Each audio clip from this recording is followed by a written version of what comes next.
বিশ্বাস করা বা না করাটা আপনার ব্যাপার। আমি সাগর সঙ্গে।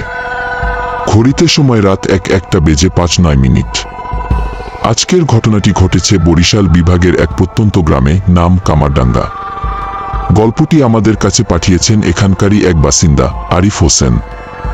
আরেফ খান থেকে তিনি জানিয়েছেন ঘটনাটি প্রায় ১০০ বছর আগের। আরিফ তখন সদ্য কলেজে উঠেছে। ওদের গ্রামের পাশেই ছিল একটা পুরনো শ্মশান, যা গ্রামের মানুষ প্রায় ভুলেই গিয়েছিল। শ্মশানটি ছিল একটি বিশাল বটগাছের নিচে, আর তার পাশ দিয়ে বয়ে গেছে শুকিয়ে যাওয়া একটি ছোট খাল। সন্ধ্যা নামলেই সেই দিকে কেউ সাহস করে যেত না। কথিত আছে বটগাছটিতে নাকি বহুকাল ধরে একটি ছায়ামানব বাস করে। আরিফ ও তার ৩ বন্ধু মুন্না, জাহিদ ও শফিক ছিল কিছুটা দুঃসাহসী। ভূতের ভয় তাদের ছিল ঠিকই, কিন্তু কৌতূহল ছিল তার চেয়েও বেশি। একদিন রাতের বেলা তারা বাজি ধরল। বাজির শর্ত ছিল গভীর রাতে, ঠিক রাত ১টায় শ্মশানের বটগাছের নিচে গিয়ে একটি ম্যাচের কাঠি জ্বালিয়ে আসতে হবে। শীতকাল ছিল, রাত প্রায় ১টা। ৪ বন্ধু জড়ো হলো গ্রামের শেষ প্রান্তে। শ্মশানটা ছিল সেখান থেকে কিছুটা ভেতরে।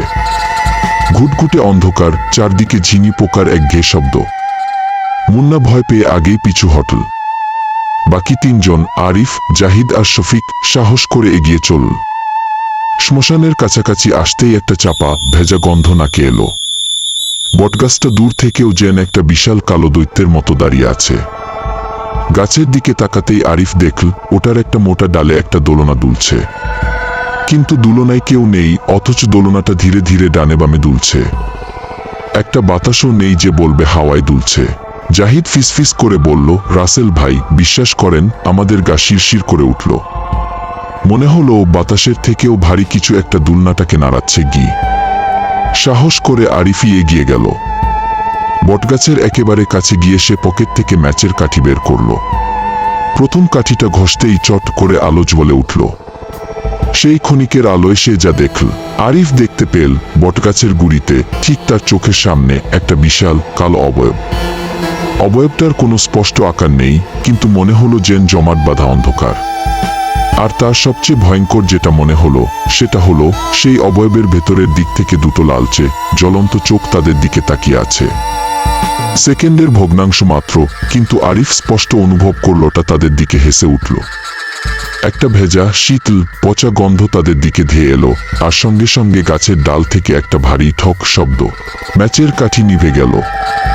পুরো জায়গাটা আবার অন্ধকারে ডুবে গেল। আর সেই অন্ধকারের মধ্যেই তারা শুনতে পেল খালের দিক থেকে একটা শিশুর কান্নার আওয়াজ। কিন্তু কান্নার আওয়াজটা যেন স্বাভাবিক নয়, মনে হচ্ছে কেউ যেন চাপা গলায় কাঁদছে, আর সেই কান্নার সঙ্গে একটা অদ্ভুত খসখসে স্বর মিশে আছে। ৩ বন্ধু আর এক মুহূর্ত দাঁড়াল না। তারা ভদৌড় দিল। পিছনে না তাকিয়ে কেবল ছুটে চলল গ্রামের দিকে। পরদিন সকালে তারা যখন শ্মশানের দিকে উকি দিল, বটগাছটা চুপচাপ দাঁড়িয়ে আছে। তবে জাহিদ খেয়াল করল বটগাছের নিচে, যেখানে আগের রাতে আরিফ কাঠি জ্বালিয়েছিল, সেখানে একটা শুকনো কাঠের দোলনা ভাঙা অবস্থায় পড়ে আছে। মুন্না বলল, দোলনা তো ছিল না। রাতে যেটা দেখলাম ওটা কি তবে জাহিদ আর আরিফ কথা বাড়ায়নি। তারা জানে ওই রাতের দেখা সেই কালো ছায়া আর জ্বলন্ত লাল চোখ তাদের মনের মধ্যে চিরকালের জন্য একটা গভীর ছাপ ফেলে গেছে। তারা আর কখনোই ওই শ্মশানের দিকে পা বাড়ায়নি। আজও কামারডাঙ্গার মানুষ রাত হলে ওই বটগাছ এড়িয়ে চলে। তারা বলে গভীর রাতে মাঝে মাঝে নাকি আজও দোলনা দোলার মৃদু শব্দ শোনা যায়, আর সঙ্গে শোনা যায় এক অজানা শিশুর চাপা কান্না। এখনো অনেক রাত বাকি। আর আপনার আশেপাশে যদি এমন কোনো ঘটনা ঘটে থাকে, তাহলে ইমেল করুন আমাদের, আমরা পৌঁছে যাব আপনার কাছে।